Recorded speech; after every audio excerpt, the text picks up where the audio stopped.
वो हिस्ट्री का सबसे पावरफुल डेमन किंग था, लेकिन बहुत ज्यादा डिस्ट्रक्शन और ह्यूज डेट क्रिएट करने के बाद उसे एल्डर्स ने फायर कर दिया और अब उसे ह्यूमन वर्ल्ड में जाकर पैसे कमाने पड़ रहे हैं। स्टोरी की शुरुआत होती है लाइट और डार्क कॉन्टिनेंट्स के बीच चल रही लड़ाई से, जो सेंचुरीज से चली आ रही है। लाइट कॉन्टिनेंट के ह्यूमंस ने कई क्रूसेड्स लॉन्च किए ताकि डार्क क्लैन को खत्म कर सकें, लेकिन वो कभी भी उन हॉल्स को क्रॉस नहीं कर पाए जो 7 डीमन किंग्स गार्ड कर रहे थे। उनमें सबसे पावरफुल था फर्स्ट हॉल का मोनार्क मर्लिन। हम उसे देखते हैं वीकली रिपोर्ट लिखते हुए, लेकिन उसका ध्यान बार बार भटक रहा है क्योंकि बैटल उसके पैलेस के बिल्कुल बाहर चल रही है। उसकी सिस्टर लिलिथ अपनी चार्म मैजिक से ह्यूमंस को आपस में लड़वा रही होती है, लेकिन तभी एक नाइट अचानक उस पर अटैक करता है और उसे जमीन पर गिरा देता है। फाइटिंग रुक जाती है और वो नाइट खुद को इंट्रोड्यूस करती है, एलिस किंगडम की 233वीं हीरो। लिलिथ को समझ आता है कि उसकी मैजिक एलिस पर काम नहीं कर रही क्योंकि वो लड़की है। फिर वो मजाक में एलिस को क्यूट कह के टीज करने लगती है। एलिस उसे पीछे धकेलती है और अटैक करने भागती है, लेकिन लिलिथ उसे एक किक से दूर फेंक देती है। एलिस काफी स्ट्रगल करती है एक भी हिट लैंड करने में और लिलिथ उसे वीक बोल के चिढ़ाती है। तभी एलिस डिसाइड करती है कि अब उसे अपनी रियल पावर दिखानी पड़ेगी। लिलिथ फिर से अटैक करती है, लेकिन हैरान रह जाती है जब उसका ड्रैगन टेंडेंस से बना विप एलिस की सोर्ड को छूते ही टूट जाता है।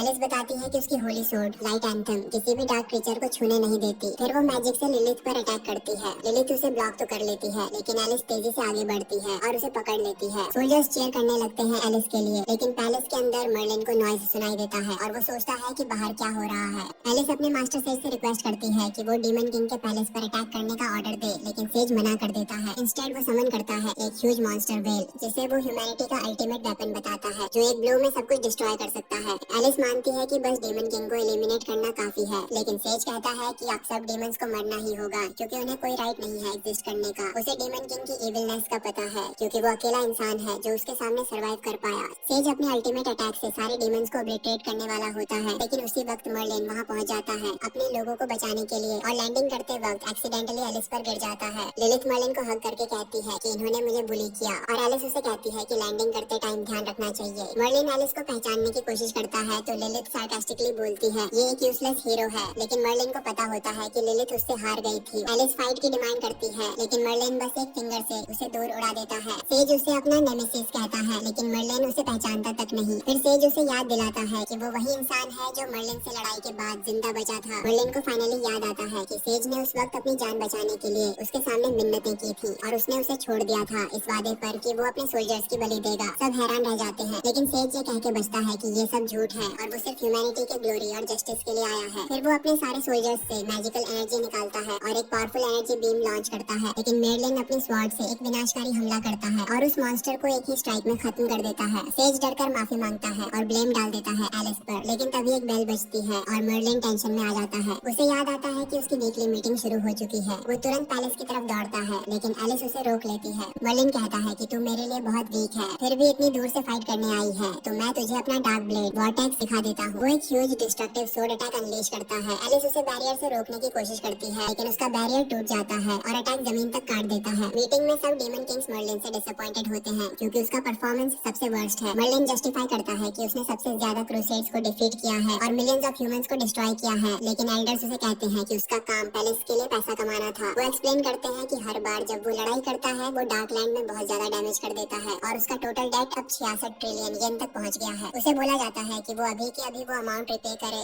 मर्लिन पैलेस से क्वाइटली स्नीक आउट करने की कोशिश करता है, लेकिन लिलिथ सोचती है कि वो उसके साथ हाइड एंड सीक खेल रहा है। मर्लिन कहता है कि डीमन रेल्म अब उसके लिए बहुत छोटा है और अब टाइम आ गया है बाहर की दुनिया एक्सप्लोर करने का। वो सोचता है कि उसके जाने के बाद सबको उसकी वैल्यू समझ में आएगी। लिलिथ पूछती है तुझे फायर कर दिया गया क्या? वो बोलता है नो नो, ये तो टोटली मेरा डिसीजन था, एल्डर्स तो मुझे रोकना चाह रहे थे। वो बताता है कि उसकी बॉडी पर एक कर्स है, अगर वो स्ट्रॉन्ग ओपोनेंट से फाइट नहीं करेगा तो उसका दिल श्रिंक होने लगेगा, इसलिए उसे अब किंगडम ऑफ लाइट में जाकर फाइट करनी पड़ेगी। लिलिथ उसे टाउंट करती है तेरे पास डीमन किंग बनने के अलावा और कोई स्किल नहीं है, तू बाहर सर्वाइव नहीं कर पाएगा। वो उसके साथ चलने की विश करती है, लेकिन जैसे ही उसे पता चलता है कि उसे भी 66 ट्रिलियन का डेट रिपे करना पड़ेगा, वो तुरंत पीछे हट जाती है और बोलती है best of luck bro, please वापसी पर पैसे लेते आना। जैसे ही मर्लिन बाहर निकलता है लिलिथ दूर से सोचती है चाहे वो दुनिया का सबसे स्ट्रॉन्ग डीमन किंग हो, लेकिन है तो इडियट ही, बाहर जाकर फेल हो जाएगा और रोते हुए वापस लौटेगा। लेकिन फिर भी वो सीक्रेटली होप करती है कि ये एक्सपीरियंस उसे एक बेटर पर्सन बना दे। दूसरी तरफ एलिया सोचती है अगर मेरे पास माइथ्रिल आर्मर और लाइट एंथम ना होते तो शायद मैं बचती ही नहीं, लेकिन तभी उसे लिलिथ की प्रेजेंस फील होती है तो वो क्विकली डेड होने का एक्ट कर देती है। लिलिथ उसे देखकर चौंक जाती है, वाह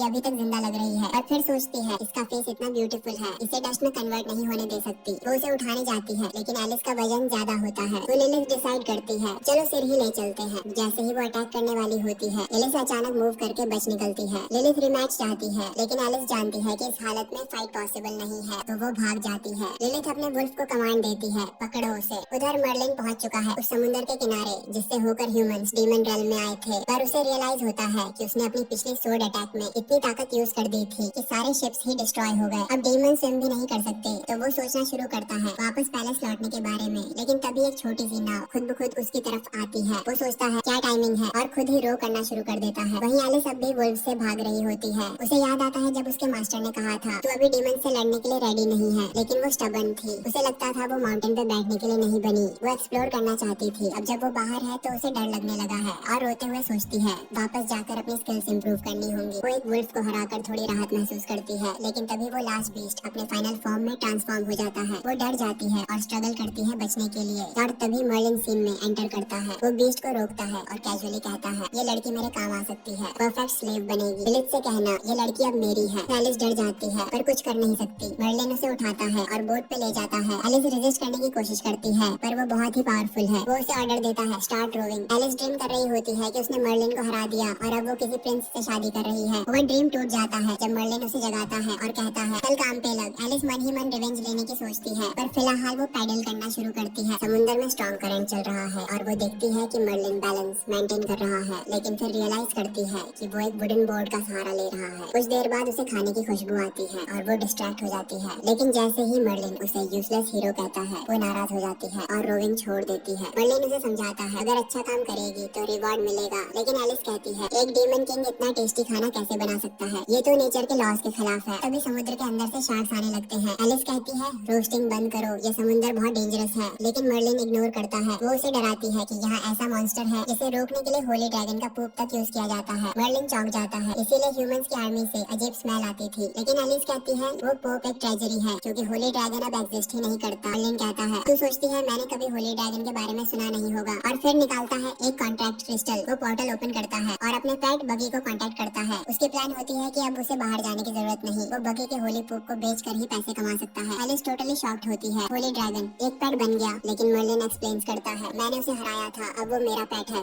लेकिन तभी क्रिस्टल उसके हाथ से स्लिप होकर समुद्र में गिर जाता है। मर्लिन एलिस को कहता है कि काम चालू रख, लेकिन तभी वो नोटिस करता है कि आसपास की सारी फिश गायब हो चुकी हैं। वो सोचता है कहीं कोई डेंजरस प्रेडेटर तो नहीं है पास में, और तभी एक सी मॉन्स्टर उनके सामने आ जाता है। एलिस डरते हुए बोलती है उसे लड़ो, उसे भगा दो, लेकिन मर्लिन कैजुअली जवाब देता है मैं तैर नहीं सकता। एलिस शॉक्ड रह जाती है, इतना स्ट्रॉन्ग बनने का दिखावा करता है और स्विमिंग तक नहीं आती। वो समझ जाती है कि उसे ही कुछ करना होगा। वो खुद मॉन्स्टर पर जंप करती है, लेकिन उसकी सोड उस मॉन्स्टर की स्किन में कुछ भी अफेक्ट नहीं करती। एलिस होपलेस फील करने लगती है। तभी मर्लिन उस मॉन्स्टर से कहता है तू अब मेरा नया स्लेव बन जा और मुझे समुद्र पार करवाना, लेकिन मॉन्स्टर उसका ऑफर रिजेक्ट कर देता है और उस पर पानी की तेज स्ट्रीम छोड़ता है। मर्लिन गुस्से में अपनी सोड निकालता है और एक ही पावरफुल अटैक में उस मॉन्स्टर को मार देता है। एलिस देखती रह जाती है ये बंदा कितना पावरफुल है। आखिरकार वो लोग शोर पर पहुंच जाते हैं और मर्लिन प्राउडली कहता है हम सिर्फ इसलिए जिंदा बचे क्योंकि मैं एक ग्रेट लीडर हूँ। मर्लिन एलिस को बेकार स्लेव मानता है, ना उसमें ताकत है ना दिमाग, और डिसाइड करता है कि अब वो उससे अलग हो जाएगा। लेकिन जाने से पहले वो एलिस से कहता है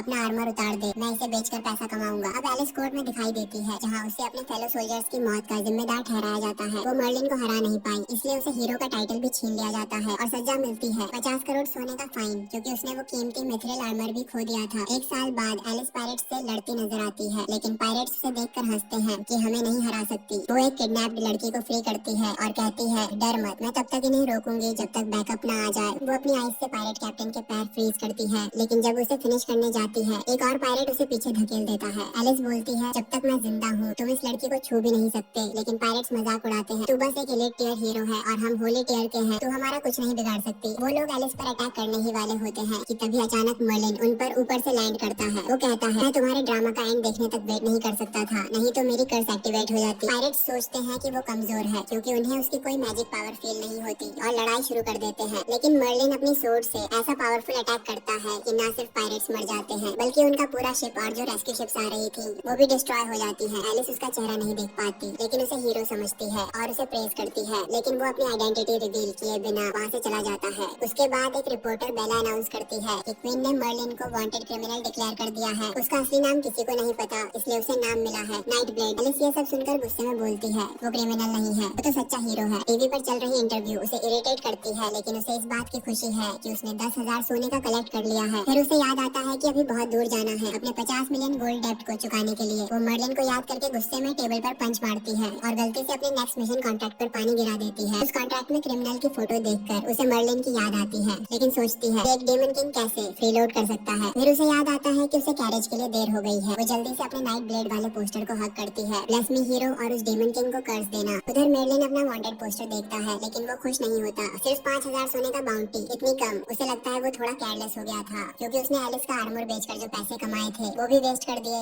अब उसे भूख लगी होती है और सोचता है लोगों को तो प्राउड फील होना चाहिए कि मैं उनके घर में खाना खा रहा हूँ। तभी उसे एक विलेज दिखाई देता है, लेकिन वहाँ 2 बैंडिट्स उसे रोकते हैं। कुछ ना कुछ हमें दो, नहीं तो हमारे मास्टर हमें पनिश करेगा। वो उसकी सोड मांगते हैं, लेकिन मर्लिन उन्हें वार्न करता है, अगर मैंने सोड निकाली तो मर जाओगे। बैंडिट्स हंसते हैं। उनमें से एक एप्पल पील करता है अपनी नाइफ से और कहता है डर गया क्या? लेकिन अगले ही मोमेंट मर्लिन अपनी सोड निकालकर उसे टुकड़ों में काट देता है और उसका एप्पल उठाकर खा जाता है। दूसरा बैंडिट डरकर भाग जाता है और रास्ते में गॉब्लिन में ट्रांसफॉर्म हो जाता है। अब मर्लिन समझ जाता है कि ये दोनों बैंडिट्स नहीं थे, बल्कि ट्रांसफॉर्मेशन मैजिक से गॉब्लिन बने हुए थे। वो गॉब्लिन अपने किंग के पास जाकर बताता है एक ह्यूमन ने मेरे साथी को मार दिया, लेकिन गॉब्लिन किंग खुश हो जाता है। हमें पता चलता है कि गोब्लिन्स ने इंसानों को प्रोवोक करने के लिए ही बैंडिट्स का रूप लिया था, ताकि मानव शांति संधि तोड़ दे। और अब गॉब्लिन किंग ऑर्डर देता है ह्यूमन विलेज पर अटैक करो। मर्लिन ने लिलिथ को एक लेटर भेजा, जिसमें उसने लिखा कि वो अब लग्जूरियस लाइफ जी रहा है और सब उसे पसंद करते हैं। इसलिए जब तक डेमन किंग्स पैलेस के एल्डर्स उससे माफी नहीं मांगते, तब तक वो वापस नहीं आएगा। लेकिन लिलिथ जानती है कि ये सब उसकी बातें हैं, असल में वो बस ब्लफ कर रहा है। इस बीच मर्लिन एक होटल से बिना पैसे दिए भागने की कोशिश करता है, लेकिन ओनर उसे पहचान लेता है, वही नोटोरियस फ्रीलोडर जो साउथ में काफी परेशानी क्रिएट कर चुका है। ओनर सबको बुला लेता है उसे पकड़ने के लिए, लेकिन मर्लिन फिर भी एस्केप कर जाता है। उसे लगता है उसने फिर से ट्रबल कॉज किया है। तभी एक लड़का हेनरी उसके सामने आ जाता है। मर्लिन इंस्टिंक्टिवली अपनी सोर्ड पकड़ लेता है, तो हेनरी सोचता है कि शायद कोई परफॉर्मेंस चल रही है। वो कहता है अगर शो अच्छा हुआ तो रिवॉर्ड मिलेगा, लेकिन मर्लिन अपनी स्वॉर्ड नहीं निकाल सकता, क्योंकि अगर निकाली तो हेनरी तो मरेगा ही, पूरा विलेज भी उड़ जाएगा। इसलिए वो उसे ट्रिक करने की कोशिश करता है, लेकिन हेनरी उसे यूजलेस बम बोलता है और मर्लिन गुस्से में उसकी आइसक्रीम फेंक देता है, जिससे हेनरी रोने लगता है। एलिस भी उसी विलेज में पहुंचती है। कुछ एडवेंचरस उसे देखते ही बोलते हैं कि एक हीरो के साथ ट्रैवल करना तो ऑनर है, लेकिन एलिस उन्हें बताती है कि अब वो हीरो नहीं रही। सब शॉक्ड हो जाते हैं और जैसे ही एलिस एक्सप्लेन करने लगती है, तभी एक आदमी चिल्लाते हुए आता है और अनाउंस करता है कि एक नई किताब निकली है, जिसमें डीमन किंग और फीमेल हीरो की सीक्रेट रोमांस का खुलासा हुआ है। एलिस टोटली एम्बैरेस्ड हो जाती है। उसे लगता है ये उसके और मर्लिन की कहानी है। आदमी बोलता है कि मिलियंस कॉपीज बिक चुकी हैं और एलिस सीधे डिस्पेयर में चली जाती है। एडवेंचरस गॉब्लिन प्रॉब्लम पर डिस्कशन करने लगते हैं, लेकिन वो शादी के बारे में भी बात कर रहे होते हैं, जिससे एलिस और डर जाती है। उसे लगता है ये सब मिशन के दौरान मर जाएंगे। प्रीस नाम की एक लड़की उसे गुड लक विश करती है और बोलती है कि क्रॉस स्पीसीज रोमांस कोई इश्यू नहीं है। एलिस और डेमन किंग के बीच भी नहीं। एलिस एक पोस्टर देखती है और सोचती है ये फ्रीलोडर इतना फेमस कैसे हो गया। फिर भी उसे लगता है कि ये मिशन इजी होगा। मर्लिन एक नियर बाय इन जाता है और टेस्टी फूड एंजॉय करता है, लेकिन जैसे ही स्नीक आउट करता है, इनकी ओनर उसे पकड़ लेती है। वो बताती है कि वॉशरूम ऑपोजिट डायरेक्शन में है। मर्लिन एक्सक्यूज देता है कि वो जॉब ढूंढ रहा था। ओनर पूछती है तुम्हारे पास इनके लिए कोई यूजफुल स्किल है? मर्लिन अपनी डांसिंग और सिंगिंग दिखाता है, जो सबको इम्प्रेस कर देती है। ओनर उसे हायर कर लेती है। सैलरी एक गोल्डन ड्रिंक सेल्स पर 15% कमीशन। मर्लिन सोचता है इतनी अच्छी सैलरी कैसे पॉसिबल है। ओनर बताती है 2 शिफ्ट्स होती हैं। डे शिफ्ट नॉर्मल होती है, लेकिन नाइट शिफ्ट में फीमेल कस्टमर ज्यादा होती हैं और वहाँ उसे पूरा माहौल लाइवली बनाना होता है। ओनर अपना नाम बताती है मार्था और मर्लिन अपना नाइट शिफ्ट नाम रखता है डेजी। वो बोलती है कि उसकी मील कॉस्ट उसकी सैलरी से डिडक्ट होगी। फिर वो अपने बेटे हेनरी से मिलवाती है, जो मर्लिन को फिर से फ्रीलोडर कहता है, लेकिन मार्था उसे रूड होने के लिए मार देती है। हेनरी उसे गेस्ट रूम दिखाने ले जाता है और रास्ते में मर्लिन उसे ब्राइब करने की कोशिश करता है, ताकि वो उनकी पहली मीटिंग की बात मार्था को ना बताए। वो हेनरी को अपनी ब्लेड स्ट्राइक सिखाने का ऑफर देता है, जिससे वो होली टियर ओपोनेंट से लड़ सके, लेकिन हेनरी को उस पर ट्रस्ट नहीं होता। हेनरी कहता है होली टियर ओपोनेंट को सिर्फ कोई टैलेंटेड इंसान ही हरा सकता है, जैसे नाइट ब्लेड। मर्लिन प्राउडली कहता है मैं ही नाइट ब्लेड हूँ, लेकिन हेनरी बिलीव नहीं करता। दूसरी तरफ एडवेंचरस गॉब्लिन से लड़ रहे होते हैं, लेकिन उन्हें पूरी आर्मी के लिए प्रिपेयर नहीं किया गया था। अब उनके पास कोई ऑप्शन नहीं बचता, तो वो भागने की कोशिश करते हैं, लेकिन उन्हें गॉब्लिन चांसलर जिया पकड़ लेता है। वहीं मर्लिन इनमें काम करना शुरू करता है। पूरा फोकस फीमेल कस्टमर्स पर होता है, ताकि वो उनकी नजरों में हीरो बन सके। मेल कस्टमर्स थोड़े इनसिक्योर फील करते हैं, लेकिन मार्था खुश होती है, उसकी सेल्स बढ़ जाती है। मार्था सोचती है इस बंदे ने पहले जरूर बहुत अच्छी जॉब्स की होंगी, लेकिन उसे लगता है निकनेम डेजी न्यूज़पेपर में अजीब लगेगा। और मर्लिन सोचता है बस अब और एम्बेरसमेंट नहीं। अभी हेनरी आ जाता है और कहता है ये बस एक फ्रीलोडर है जो औरतों का पैसा खाता है, मेरी मॉम से दूर रहो। एलिस अपनी टारगेट ढूंढ नहीं पाती, लेकिन तभी उसे हेनरी पेड़ पर मारते हुए दिखता है। उसे लगता है हेनरी उस चार्मिंग फ्रीलोडर से इरिटेट है। वो उसे पोस्टर दिखाती है और हेनरी कहता है ये वैसा नहीं दिखता जैसा वो फ्रीलोडर जो हमारे टैवन में औरतों को बेवकूफ बनाता है। एलिस सोचती है शायद वो बस एक वर्कaholic है। फिर अचानक कुछ मर्द एलिस के पास आते हैं और कहते हैं अगर तुम इस मर्लिन को पकड़ सको तो तो तुम्हें रिवॉर्ड मिलेगा, क्योंकि हमारी औरतें उसके चाम में फंस गई हैं। एलिस उस इन में जाती है और एक छोटे टाउन में इतने सारे वेमेन देखकर सरप्राइज हो जाती है। फिर उसे मर्लिन दिखता है और वो समझ जाती है कि यही उसका टारगेट है, लेकिन उसे याद आता है रिपोर्ट्स के हिसाब से ये बंदा बहुत फास्ट भाग जाता है, इसलिए वो सीधे पकड़ने की जगह धीरे धीरे उसके करीब जाने का प्लान बनाती है। एक्सीडेंटली वो लड़की स्टेज पे एंटर कर जाती है और लड़का सोचता है कि शायद वो भी उसके परफॉर्मेंस का पार्ट बनना चाहती है, लेकिन थोड़ी ही देर में दोनों को एक दूसरे की असली आइडेंटिटी के बारे में पता चल जाता है। लड़की सडनली उस पर हमला कर देती है, बट वो सारे अटैक्स आसानी से डॉज कर लेता है। अभी लड़की रोने लगती है और कहती है कि उसके जाने के बाद उसकी जिंदगी एकदम मिजरेबल हो गई थी। ऑडियंस में बैठी लेडीज को लगता है कि लड़का बहुत ही घटिया इंसान है जिसने उसे छोड़ दिया। फिर एलिस मेर्लिन से अपना ट्रेजर वापस मांगती है, लेकिन वो रिवील करता है कि उसने वो ऑलरेडी बेच दिया है।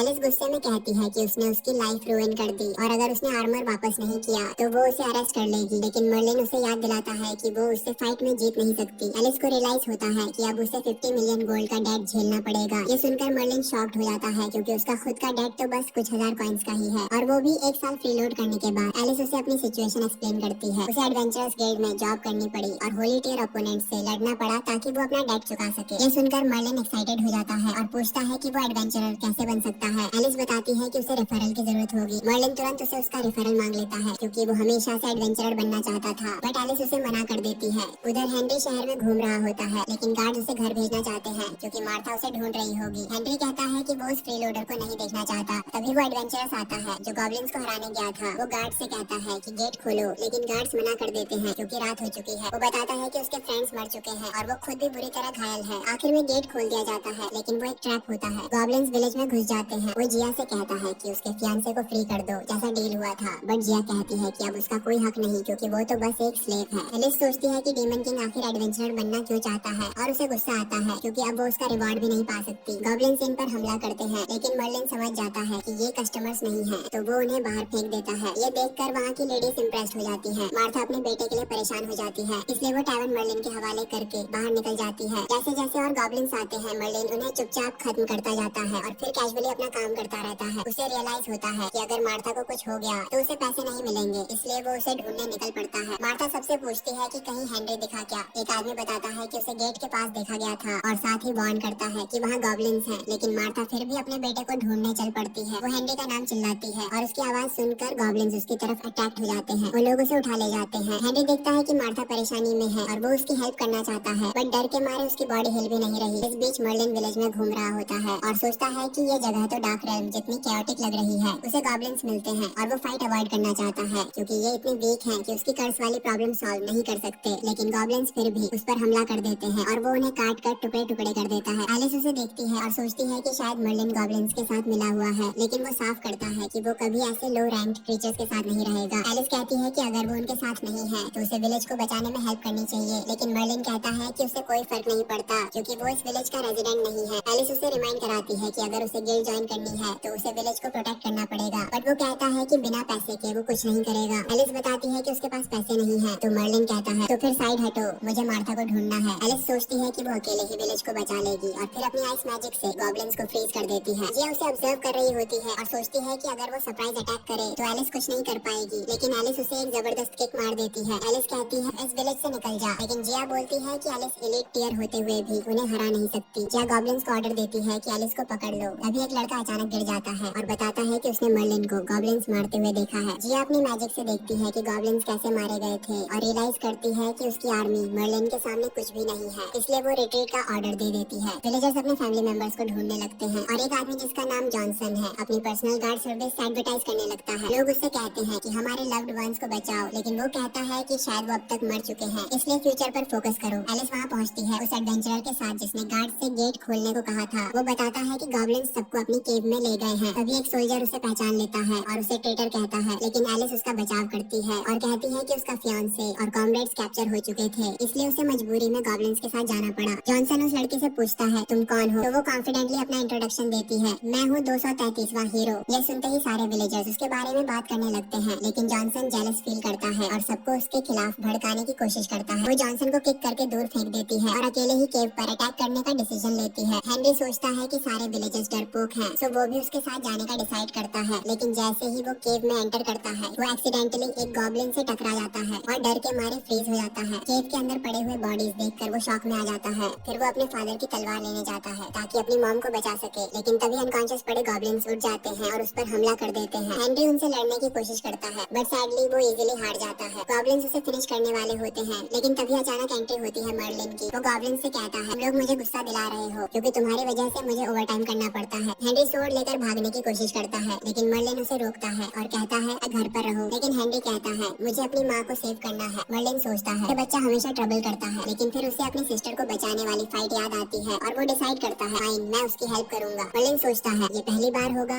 जब मैं ह्यूमन के लिए अपनी स्वॉर्ड उठाऊंगा। प्रॉब्लम ये होती है कि उसे गोब्लिन केव का लोकेशन नहीं पता। तभी वो कुछ ह्यूमंस को सुनता है जो अपने लव्ड वंस को बचाने की प्लानिंग कर रहे होते हैं और वो भी उनके साथ ज्वाइन कर लेता है। वो खुद को लीडर वॉलंटियर करता है, मैं एक स्ट्रॉन्ग वॉरियर हूँ, लेकिन लोग बिलीव नहीं करते और उसे रिजेक्ट कर देते हैं। हेनरी उन्हें समझाना चाहता है कि वो कैपेबल फाइटर है, लेकिन वो ज्यादा एक्सप्लेन नहीं करता और जॉनसन को लीडर बना देता है। विलेजर्स खुश हो जाते हैं, ग्रेट, जॉनसन हमें लीड करेगा। लेकिन जॉनसन डर के मारे कांप रहा होता है। दूसरी तरफ एलिस स्टील्थ में केव के अंदर एंटर करती है, गॉब्लिन्स का ध्यान डिस्ट्रैक्ट करके। जिया गॉब्लिन किंग के पास जाती है और बताती है डेड होने वाली है। किंग उसे ह्यूमंस पकड़ने के लिए प्रेज करता है। जिया बताती है, दो स्ट्रॉन्ग फाइटर से मिली थी, मैं उन्हें हरा सकती थी, बट मैंने उन्हें जानबूझकर केव तक पहुंचने दिया ताकि आप उनका हाल देख सको। फाइनली सब गोब्लिन केव के बाहर पहुंचते हैं। जॉनसन डर के मारे कांप रहा होता है और हेनरी लड़ने के लिए दौड़ता है, लेकिन मर्लिन उसे रोक लेता है क्योंकि उसे पता है ये एक ट्रैप है। जिया एक फायर बैरियर एक्टिवेट करती है और बोलती है, सरेंडर करो अगर जिंदा रहना है। लेकिन मर्लिन सीधा उस फायर बैरियर से वॉक करके चला जाता है। हेनरी टेंशन में आ जाता है, लेकिन मर्लिन कैजुअली बोलता है, ये तो कुछ भी नहीं है, मेरे घर के नीचे मैग्मा है। जिया प्राउडली कहती है, यहाँ तक कि होली टियर वॉरियर्स भी इस बैरियर को पार नहीं कर सकते। लेकिन मर्लिन अचानक उसके पीछे आ जाता है। हाय बेब, जिया शॉक हो जाती है, तू है कौन? मर्लिन अपनी आइडेंटिटी रिवील नहीं करता और कैजुअली बोलता है, मैं डेजी हूँ। फिर वो चार्मिंग अंदाज में उसका हाथ पकड़ता है, बस मार्था को सौंप दो। जिया गुस्से में उसे जलाने की कोशिश करती है, बट मर्लिन इजीली उसकी फ्लेम्स को रोक लेता है। जिया को रियलाइज होता है कि मर्लिन अपनी रियल पावर्स छुपा रहा था। वो अपना अल्टीमेट मूव यूज करती है, उसे फ्लेम्स से घेर लेती है, लेकिन मर्लिन बस स्नीज करता है और सारे गोब्लिन हवा में उड़ जाते हैं। जिया सोचती है ये एक मॉन्स्टर है और तभी मर्लिन बस उसे फ्लिक करता है, जिससे वो सीधा माउंटेन से टकरा जाती है। फायर बैरियर गायब हो जाती है। जॉनसन डिसबिलीफ में होता है, ओएमजी वो जिया को हरा गया, वो तो एलीट टियर मेज थी। जब मर्लिन केव में एंटर करता है, लोग देखते हैं कि उसका सिल्वर नाइट ब्लेड जैसा लग रहा है। उधर एलिस प्रिजनर्स को फ्री करती है, लेकिन गॉब्लिन्स उसे देख लेते हैं। वो प्रीस्ट से कहती है, सबको बाहर ले चलो, मैं उनसे निपट लूंगी। एलिस उन्हें फास्ट डिफीट करती है, लेकिन गलती से गॉब्लिन किंग के हॉल में पहुंच जाती है। किंग उसकी वेट कर रहा होता है। किंग रिवील करता है, जिया ने कहा था वो एक को डील करेगी और बाकी को मेरे लिए भेजेगी। एलिस रियलाइज करती है वो एक होली टियर वॉरियर है। वो सोचती है शायद उसकी ताकत ब्रूट स्ट्रेंथ होगी, लेकिन किंग सुपर फास्ट निकलता है और उसकी आइस शील्ड को तोड़ देता है। दूसरी तरफ मर्लिन मार्था को ढूंढता है, बट केव में बहुत सारे कंफ्यूजिंग रास्ते होते हैं। किंग एलिस को पकड़ने की कोशिश करता है, लेकिन वो पीछे हटकर उसकी आर्म कट कर देती है। किंग इम्प्रेस्ड होता है, मैंने उसकी बोन्स तोड़ दी थी, फिर भी ये लड़ रही है। एलिस कहती है, मेरे मास्टर ने कहा था वे भी किसी अपोनेंट को अंडर एस्टिमेट मत करना। किंग उसे कैप्चर कर लेता है, लेकिन एलिस अपने जायंट आइस सोर्ड से खुद को फ्री कर लेती है। एलिस एक स्ट्रॉन्ग कॉम्बो अटैक करती है और उसे लगता है कि वो जीत गई, लेकिन किंग हंसता है, मैं तो बस मरने का नाटक कर रहा था। मुझे देखना अच्छा लगता है जब लोग डिस्पेयर में जाते हैं। किंग खुद को हील कर लेता है और बॉडी ट्रांसफॉर्म कर देता है, फिर एलिस को पंच करके दूर फेंक देता है। उधर प्रीस्ट और बाकी लोग बाहर निकलने की कोशिश करते हैं, लेकिन उनके सामने एक शैडो दिखती है। वो डर जाते हैं, फिर से गोब्लिन्स, लेकिन वो कोई और नहीं, मर्लिन होता है। मार्था उसे देखकर खुश हो जाती है और मर्लिन बोलता है, बोनस तो बनता है, ओवर टाइम कर रहा हूँ। मार्था उसका हाथ पकड़ती है, लेट्स गो, समय नहीं है। लेकिन पीछे से गॉब्लिन्स आते हैं और मर्लिन उन्हें एक ही झटके में खत्म कर देता है। मार्था उससे कहती है, प्लीज एलिस को बचाओ, उसने हमें बचाया। मर्लिन सोचता है मुझे उसकी मदद करनी चाहिए या फिर इग्नोर कर दूं। मार्था मर्लिन से वादा करती है कि अगर वो उसे बचाता है तो उसकी सैलरी 3 गुना बढ़ा देगी। मर्लिन ये सुनकर तय करता है कि वो उसकी मदद करेगा। प्रीस्ट उसे चेतावनी देता है और कहता है कि वो उस गोल्ड से भरी हॉल में न जाए, क्योंकि गॉब्लिन किंग एक होली टियर वॉरियर है। मर्लिन उसे अनसुना कर देता है और सोचता है कि वो एक ताकतवर दुश्मन को हराकर अमीर बन जाएगा, लेकिन बाकी सब सोचते हैं कि वो बस एलिस के लिए चिंता कर रहा है। मर्लिन कई गॉब्लिन्स को रास्ते में नॉकआउट करता है और गॉब्लिन किंग के हॉल में घुस जाता है, लेकिन वो गॉब्लिन किंग को नजरअंदाज करता है और पूरे हॉल में बिखरे गोल्ड को देखता है। वो एक गॉब्लिन का हाथ काटता है और एलिस को पकड़ लेता है, लेकिन उसे ये चिंता होने लगती है कि मार्था उसका बोनस कम कर देगी क्योंकि एलिस घायल है। एलिस उससे पूछती है कि बाकी लोग ठीक हैं, तो मर्लिन बताता है कि सब सुरक्षित हैं और कहता है कि वो उसे गॉब्लिन किंग को हराकर बाहर ले आएगा। गॉब्लिन किंग खुद को चोटिल दिखाता है और अपना खोया हुआ हाथ फिर से रिजनरेट कर लेता है, लेकिन मर्लिन पर कोई असर नहीं होता। गॉब्लिन किंग सोचता है कि इसमें कुछ तो गड़बड़ है। मर्लिन उसे बताता है कि वो एक ऐसे ट्रबल मेकर को जानता है जो इसी तरह का सेंस ऑफ ह्यूमर रखता था, लेकिन वो मच प्रेटियर थी। गॉब्लिन किंग को समझ आता है कि मर्लिन बहुत स्ट्रॉन्ग है, तो वो अपना पूरा दम लगा देता है और चारों तरफ से हमला करने लगता है। मर्लिन आसानी से उसके सभी हमले रोक देता है। गॉब्लिन किंग पूछता है, तुम्हारा नाम क्या है? लेकिन मर्लिन सोचता है कि उसे नाम जानने का कोई हक नहीं है, बस कहता है मेरा नाम डेजी है। गॉब्लिन किंग अपनी अल्टीमेट टेक्निक इस्तेमाल करने की तैयारी करता है और मर्लिन एक्साइटेड हो जाता है। वो गॉब्लिन किंग से कहता है कि अगर वो उसे अपनी चांसलर बना ले तो वो उसकी रॉयल्टी ले सकता है। मर्लिन हंसते हुए कहता है कि उसकी इतनी हिम्मत है पर उसे पूरा जोर लगाना चाहिए। गॉब्लिन किंग अपनी अल्टीमेट टेक्निक गॉब्लिन्स हैमर को अनलीश करता है, लेकिन मर्लिन इसे आराम से रोक देता है। एलिस उसे पीछे से देखती है और समझ जाती है कि ये वही नाइट ब्लेड है। मर्लिन अपनी लेजेंडरी सोर्ड वॉर्टेक्स निकालता है और गॉब्लिन किंग इसे पहचानता है। ये वही सोर्ड है जिसे सिर्फ डीमन किंग ऑफ प्राइड निकाल सकता है। मर्लिन एक ही बार में गॉब्लिन किंग को हरा देता है, लेकिन फिर भूल जाता है कि उसे अपने हमले को कंट्रोल करना चाहिए और पूरी गुफा गिरने लगती है। मर्लिन सोचता है कि उसे एलिस को बचाना चाहिए या खजाना लेना चाहिए। फिर उसकी कॉन्शियंस उसे याद दिलाती है कि एलिस उसे गिल्ड में रिकमेंडेशन दे सकती है, तो वो अंत में उसे बचाने का फैसला करता है। वो गुफा से बाहर जाने के लिए एक रास्ता बनाता है और सब खुश होते हैं कि वो बच गए हैं। हेनरी उसे हीरो मानता है और सभी को बचाने के लिए धन्यवाद करता है, लेकिन फिर वो खजाने के खो जाने पर रोने लगता है। जबकि मार्था सोचती है कि मर्लिन सिर्फ एलिस के लिए चिंता कर रहा है। मर्लिन देखता है कि एलिस बुरी तरह से घायल है, लेकिन उसे गिल्ड में रिकमेंडेशन की जरूरत है, इसलिए वो उसे ठीक करने का फैसला करता है। वो उसके कपड़े उतारता है, लेकिन तभी मार्था अंदर आती है और सोचती है कि वो दोनों इंटीमेट होने वाले हैं, तो वो जल्दी से बाहर भाग जाती है और हेनरी उन्हें कहता है कि कंटिन्यू करो। मर्लिन एलिस को अपनी सलाइवा से कवर करता है क्योंकि ये अपोजिट जेंडर को हील करता है, और जैसे ही एलिस ठीक होने लगती है वो सपने देखने लगती है। मर्लिन समझ जाता है कि ये सलाइवा की वजह से है, तो वो सोचता है कि अब उसे एक पीसफुल नाइट नहीं मिल पाएगी। अगले दिन एलिस उठती है और सभी लोग दौड़कर उसके पास आते हैं। एलिस को कुछ याद नहीं आता कि गोब्लिन किंग से हारने के बाद क्या हुआ था। प्रीस्ट उसे बताता है कि उसे मर्लिन का धन्यवाद करना चाहिए क्योंकि वही था जिसने उसे बचाया। एलिस सोचती है कि उन्हें फिर से दोस्त बनना चाहिए क्योंकि वे पुराने दोस्त हैं, लेकिन एलिस बताती है कि वे राइवल्स हैं। सभी एलिस का धन्यवाद करते हैं कि उसने उन्हें पहले बचाया, लेकिन एलिस कहती है कि ये तो उसका काम था। बेला जॉनसन से इंटरव्यू लेती है जो बताता है कि उसने गांव वालों को गॉब्लिन से लड़ने के लिए लीड किया, लेकिन जब उसे मर्लिन दिखता है तो वो थोड़े नर्वस हो जाते हैं। बेला उससे गॉब्लिन इन्वेजन के बारे में पूछती है, लेकिन मर्लिन कहता है कि बस कुछ ही गॉब्लिन्स थे। तो बेला सोचती है कि शायद ये कोई छोटा सा स्ट्रगल था जिसे गांव वालों ने बड़ा चढ़ाकर बताया। मार्था मर्लिन को बताती है कि एलिस उसे ढूंढ रही है और मर्लिन सोचता है कि शायद एलिस उसे धन्यवाद देने आई है, लेकिन जब वो एलिस के कमरे में जाता है तो अचानक वो उसे हमला कर देती है। एलिस सोचती है कि मर्लिन ने उसका फायदा उठाया है क्योंकि उसने उसके कपड़े उतार दिए थे और पास वाले प्रीस्ट ने रात भर अजीब आवाजें सुनी थी, लेकिन मर्लिन उसे समझाता है कि वो बस उसकी सलाइवा से उसकी चोटें ठीक कर रहा था और इसी कारण उसे अजीब सपने आए थे। एलिस सब सिचुएशन समझ जाती है और मर्लिन का धन्यवाद करती है, लेकिन मर्लिन बताता है कि उसे खजाना खोना पड़ा क्योंकि वो उसे बचाने गया था। एलिस उसे याद दिलाती है कि वो खजाना तो पहले ही चोरी हो चुका था। फिर मर्लिन उससे मदद मांगता है कि वो उसे एडवेंचरर बनने में मदद करे और एलिस उसे कहती है कि वो उसे रिफर कर सकती है, लेकिन इस बार ये उनका इवन होगा। मार्था और बाकी लोग उन्हें फेयरवेल गिफ्ट्स देते हैं और हेनरी मर्लिन से कहता है कि वो भविष्य में उसका स्टूडेंट बनना चाहता है। मार्था मर्लिन और एलिस का मजाक उड़ाती है कि शायद वे शादी करने वाले हैं, लेकिन एलिस जोर देकर कहती है कि वे दोनों एक कपल नहीं है। इसी दौरान गॉब्लिन्स को पता चलता है कि उनका राजा मर चुका है और वे सोचते हैं कि उन्हें अब दक्षिण की ओर जाना चाहिए ताकि डेजी उन्हें फिर से न ढूंढ सके। तभी एक लेडी उनके सामने आती है और बताती है कि उसके पास लीजन ऑफ हेल की तीसरी की है, लेकिन वो कहती है कि उसे सभी गॉब्लिन्स को मारना पड़ेगा ताकि कोई भी इसे जान न सके। मर्लिन और एलिस गिल्ड पहुंचते हैं और मर्लिन नोट करता है कि गिल्ड का बिल्डिंग छोटा है, लेकिन वो एक एडवेंचरर बनने के लिए काफी एक्साइटेड है। वो नोटिस बोर्ड पर अवेलेबल कॉन्ट्रैक्ट्स देखता है और एलिस से पूछता है कि क्या वो एक एडवेंचरर है या सिर्फ पार्ट टाइम वर्कर, क्योंकि ज्यादातर काम सिंपल से लग रहे थे। रिसेप्शनिस्ट उन्हें देखती है और सोचती है कि क्या एलिस फिर से किसी मिशन के लिए आई है। वो जानती है कि वो मर्लिन को असली नाम से नहीं पहचान सकती, तो वो कह देती है कि उसका नाम डेजी है। ये सुनकर रिसेप्शनिस्ट सोचती है कि क्या वो एलिस का बॉयफ्रेंड है, तो वो जल्दी से एक वांटेड पोस्टर दिखाती है और बताती है कि वो इनाम लेने आई थी। मर्लिन ये सुनकर हैरान हो जाता है, लेकिन रिसेप्शनिस्ट कहती है कि एक क्रिमिनल एडवेंचरर नहीं बन सकता और पहले उसे अपना डेट चुकाना होगा। रिसेप्शनिस्ट जिसका नाम लू है वो एलिस को बताती है कि हाँ, उसके काम ने रूल्स तो फॉलो किए हैं पर उसे सिर्फ 10% एक्चुअल रिवॉर्ड मिलेगा। लू उसके गिल्ड के सारे ड्यूज काट लेती है और उसे सिर्फ 50 सोने के सिक्के देती है। एलिस काफी सैड हो जाती है, लेकिन तभी मर्लिन कॉइंस चुराने की कोशिश करता है। बोलता है कि उसने खुद को पकड़वाया था। एलिस गुस्से में बोलती है कि उसने हजारों गोल्ड कॉइंस लूज कर दिए मर्लिन की वजह से। मर्लिन उसे याद दिलाता है कि उसने कितनी बार उसकी जान बचाई है। लू बोलती है कि उन्हें मर्लिन का लेवल चेक करना चाहिए, लेकिन मर्लिन मना कर देता है। कहता है टाइम वेस्ट मत करो, सीधा मुझे हाईएस्ट टाइटल दे दो। तभी एक आदमी अर्नोल्ड आता है और वो सोचता है कि एलिस और मर्लिन डेटिंग कर रहे हैं। उसे बुरा लगता है क्योंकि एलिस ने उसका प्रपोजल रिजेक्ट कर दिया था। एलिस जल्दी से साफ करती है कि वो मर्लिन को डेट नहीं कर रही, लेकिन फिर भी अर्नोल्ड अपनी स्वॉर्ड निकालता है और मर्लिन को ड्यूल के लिए चैलेंज कर देता है। बोलता है कि जो जीतेगा वो एलिस को डेट कर सकता है। एलिस चिल्लाती है कि लड़ो मत, लेकिन अर्नोल्ड इग्नोर करके मर्लिन पर अटैक कर देता है। मर्लिन उसे एक झटके में सीलिंग में उड़ा देता है। फिर एक और एडवेंचरर हॉब्स एलिस से कहता है कि उसका बॉयफ्रेंड भी उसी की तरह स्ट्रॉन्ग है। मर्लिन को लगता है वो मजाक उड़ा रहा है, पर एलिस समझाती है कि ये एक कॉम्प्लीमेंट है क्योंकि उनके गिल्ड में बहुत कम स्ट्रॉन्ग एडवेंचरर्स हैं। मर्लिन प्राउडली बोलता है कि वो गिल्ड का ओवरऑल लेवल इंप्रूव करने में मदद करेगा, लेकिन तभी क्लॉड नाम का आदमी आता है और पूरा हॉल साइलेंट हो जाता है। जब क्लॉड का टेस्ट होता है तो पता चलता है कि वो सेंट लेवल फाइटर है। लू प्राउडली अनाउंस करती है कि क्लॉड ने टेस्ट पास कर लिया है। सब लोग शॉक्ड हो जाते हैं क्योंकि उसकी पावर गिल्ड मास्टर के बराबर है। मर्लिन सोचता है कि जब उसका टेस्ट होगा तब सब उसे भी वर्शिप करेंगे, लेकिन उसका टेस्ट डिवाइस उसकी पावर मेजर ही नहीं कर पाता। लू सैडली बोलती है कि मर्लिन एडवेंचरर नहीं बन सकता। एलिस को शक होता है कि शायद वो अपनी स्ट्रेंथ छुपा रहा है, लेकिन मर्लिन खुद भी कंफ्यूज्ड है। एलिस उसे सपोर्ट करने की कोशिश करती है, लेकिन लू साफ कहती है कि रूल्स तोड़ना अलाउड नहीं है। मर्लिन बोस्ट करता है कि इतनी स्किल्स के साथ तो डेविल्स मैसेंजर ने भी उसे हेल्स लीजन लीड करने का ऑफर दिया था, लेकिन उसने मना कर दिया। सब लोग उस पर हंसने लगते हैं। अब मेरिलिन चैलेंज देता है कि वो गिल्ड के सबसे स्ट्रॉन्ग इंसान से फाइट करेगा। तभी गिल्ड मास्टर खुद आता है और कहता है कि वो इस चैलेंज को इग्नोर नहीं कर सकता। गिल्ड मास्टर उसे एक हॉल में ले जाता है। मर्लिन पूछता है कि क्या वो हार मानना चाहेगा ताकि उसकी रेप्यूटेशन बची रहे, लेकिन मास्टर उसे घमंडी समझता है और प्राउडली बोलता है कि उसने पहले भी कई चैलेंजर्स को हरा दिया है। फिर मास्टर एक्सप्लेन करता है कि मर्लिन को उसे हराना नहीं है, बस अपनी पोटेंशियल दिखानी है, लेकिन मर्लिन तो उसकी बातों को इग्नोर कर रहा होता है। ओल्ड मैन उसे बोलता है कि फुल पावर में अटैक करे। मर्लिन अपना ब्लेड स्ट्राइक यूज करता है और पूरा हॉल डैमेज हो जाता है। एडवेंचरर्स सोचते हैं कि अब तो मर्लिन डर के मारे खत्म हो गया होगा, लेकिन मर्लिन सरप्राइजिंगली वापस आता है और लाइटली गिल्ड मास्टर को भी छू लेता है। गिल्ड मास्टर ऑफिशियली उसे गिल्ड में ज्वाइन करने देता है, लेकिन डर के मारे उसकी पैंट्स भी गीली हो जाती है। अब मर्लिन सोचना शुरू करता है कि एडवेंचरर बनकर पैसा कमाने का प्लान बनाना चाहिए। वो एलिस को ऑफर करता है कि मिशन रिवॉर्ड्स का 10% उसे देगा, लेकिन एलिस साफ मना कर देती है। उसे उसके साथ काम नहीं करना। मर्लिन सोचता है कि उसे एलिस की जरूरत नहीं है, लेकिन जल्दी ही उसका सारा पैसा खत्म हो जाता है और कोई ऑप्शन नहीं बचता,